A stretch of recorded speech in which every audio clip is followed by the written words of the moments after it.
शब्द आमचे कडवट पण सत्याचे साथी। राजकारणाची नाटक इथे उघडून ठेवतो, सन्मान महाराष्ट्र नावाने घडामोडी लिहितो। नमस्कार मित्रांनो, सन्मान महाराष्ट्रामध्ये आपल्या सगळ्यांचं स्वागत। मी हेमंत कुमार केळकर। मित्रांनो, आपण ज्यांना निवडून दिलंय ते खरंच आपले प्रतिनिधित्व करतात का? अधिवेशनात जे काही घडतंय ते आपल्या भल्यासाठी आहे की आपल्या वाईटासाठी? आणि या परिस्थितीत एक जागरूक नागरिक म्हणून आपली भूमिका काय असायला पाहिजे? तुमचं मत काय आहे? तुम्हाला काय वाटतं हे आम्हाला कमेंट करून सांगा। आणि याच विषयाच्या अनुषंगाने मी आत्ता आपल्या समोर आलेलो आहे। आजचा जो विषय आहे ज्यावर मी बोलतोय तो आपल्या सगळ्यांच्या खिशाला आणि भविष्याला थेट स्पर्श करतो। सध्या मुंबईत पावसाळी अधिवेशन सुरू आहे।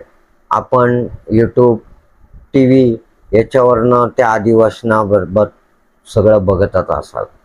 तुम्ही बातम्यांमध्ये पाहत असाल, ऐकत असाल की लोकप्रतिनिधींनी विचारलेले प्रश्न, भ्रष्टाचारांचे आरोप आणि त्यावर मंत्र्यांनी दिलेले उत्तर, हे सगळं पाहिल्यावर एक सर्वसामान्य नागरिक म्हणून मला जो प्रश्न पडतो, कदाचित तुम्हालाही तो प्रश्न पडत असेल, तो पडतो का हेही आम्हाला कमेंट करून आपण नक्की सांगा। हे आपलं सरकार, आपले आमदार, आपले मंत्री खरंच आपलं म्हणजे सामान्य जनतेचं हित बघतायत की आपलं अहित करतायत का स्वतःच्या खिशाचं हित बघतायत? हा प्रश्न उपस्थित राहतो। आज या अधिवेशनामध्ये जर तुम्ही बारकाईने बघितलं, जे चालू आहे पावसाळी अधिवेशन, याच्यात जर तुम्ही बारकाईने पाहिलं असेल तर दररोज कोणत्या ना कोणत्या भ्रष्टाचाराचा उल्लेख होतो। कधी रस्त्यांच्या कामात गैरव्यवहार, कधी विशिष्ट कंत्राटामध्ये घोटाळे, तर कधी थेट कोट्यावधी रुपयांच्या अनियमिततेबाबत आरोप। मग प्रश्न येतो की हे आरोप राजकीय धूळफेक आहेत की या मागं खरोखर काही सत्य दडलेलं आहे? हे जे काही आमदार सरकारमधले असो किंवा विरोधातले असो जे काही आरोप करतायत, या आरोपामध्ये काही सत्य आहे का? का हे फक्त आरोप आहेत, दिखावा आहे?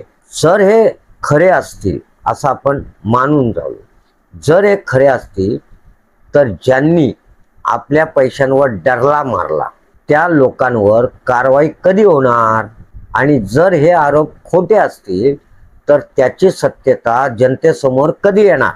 कारण मित्रांनो, हा पैसा आपला आहे, आपल्या घामाचा, आपल्या कष्टाचा पैसा। रस्ते, पाणी, शिक्षण, आरोग्य या मूलभूत सुविधांसाठी वापरला जाणारा हा पैसा जर भ्रष्टाचाराचा गटारात जात असेल तर आपण विकासाची स्वप्न कशी बघायची? तुम्ही जेव्हा विकासाच्या मोठ्या गप्पा मारतात, म्हणजे सरकार दरबारातून जेव्हा विकासाच्या मोठ्या गप्पा मारल्या जातात, तेव्हा या भ्रष्टाचाराच्या आरोपांवर तुमचं म्हणणं काय असतं? तुम्ही यावर कोणती ठोस पावलं उचलली आहात किंवा उचलणार आहात ज्यामुळे जनतेचा तुमच्यावरचा विश्वास पुन्हा एकदा जोडला जाईल? की हे असंच सुरू राहणार? अधिवेशनात मंत्र्यांकडून प्रश्नांना उत्तर दिली जातात। कधी कधी तर ती उत्तर ऐकून असं वाटतं की आपल्या राज्यात सगळं काही रामराज्य सुरू आहे, कुठलीच समस्या नाहीये। पण खरंच तसं आहे का? एकीकडे शेतकऱ्यांच्या आत्महत्या थांबत नाहीत, दुसरीकडे तरुणांना नोकरी मिळेना झाली आणि महागाईने तर सामान्यांचं कंबरड मोडलंय।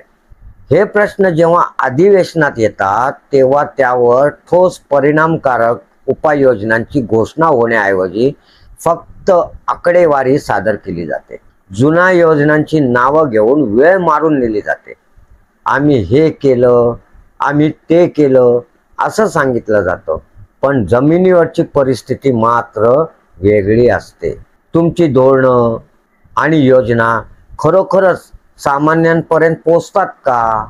तुम्ही विधानसभेत जी उत्तरं देता ती वास्तवाशी किती जुळतात, आणि जर जुळत नसतील तर त्यात सुधारणा करण्यासाठी तुम्ही काय करणार आहात, की आजही फक्त जुन्या घोषणा आणि आकडेवारी यावरच समाधान मानणार आहात? मित्रांनो, आपण आपल्या प्रतिनिधींना निवडून देतो ते केवळ सत्तेत बसण्यासाठी नाही, तर आपल्या समस्या सोडवण्यासाठी, आपल्या गरजा पूर्ण करण्यासाठी. त्यांनी आपली जबाबदारी ओळखून काम करणं अपेक्षित आहे. अधिवेशनात त्यांनी जनतेच्या हिताचे प्रश्न जोरकसपणे मांडले पाहिजेत आणि त्यावर ठोस परिणामकारक उत्तरं मिळवली पाहिजेत. केवळ राजकीय आरोप प्रत्यारोप करून वेळ घालवणं अपेक्षित नाही. आम्ही तुमच्याकडनं फक्त पारदर्शक आणि जबाबदार कारभाराची अपेक्षा करतो आणि जनतेला असा महाराष्ट्र हवाय जिथे प्रत्येक नागरिकाला वाटेल की हे सरकार खरंच आपल्यासाठी काम करत आहे. हा व्हिडिओ बनवण्यामागचा माझा हेतू फक्त तुम्हाला प्रश्न विचारण्यास प्रवृत्त करणं आहे.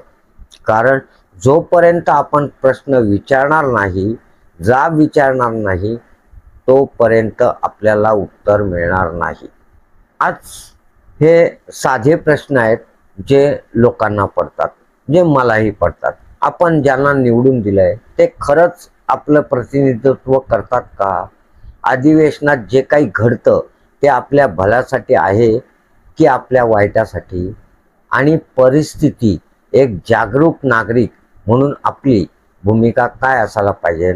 तुमचं मत काय आहे? तुम्हाला काय वाटतं हे कमेंट बॉक्समध्ये नक्की कळवा. हा व्हिडिओ जास्तीत जास्त लोकांपर्यंत पोचवा, शेअर करा, जेणेकरून या महत्त्वाच्या विषयावर चर्चा सुरू होईल आणि आपण सगळे मिळून आपल्या नेत्याला, सरकारला प्रश्न विचारू शकू. मित्रांनो, तुर्तास एवढंच जाता जाता सांगणं आहे, विनंती आहे की सन्मान महाराष्ट्र अजून आपण सबस्क्राईब केलं नसेल तर ते सबस्क्राईब करा. सबस्क्राईब शेजारील जॉईन बटन जे आहे ते दाबा, आम्हाला जॉईंट व्हा. तुर्तास एवढेच. मी हेमंत कुमार केळकर आपली रजा घेतो.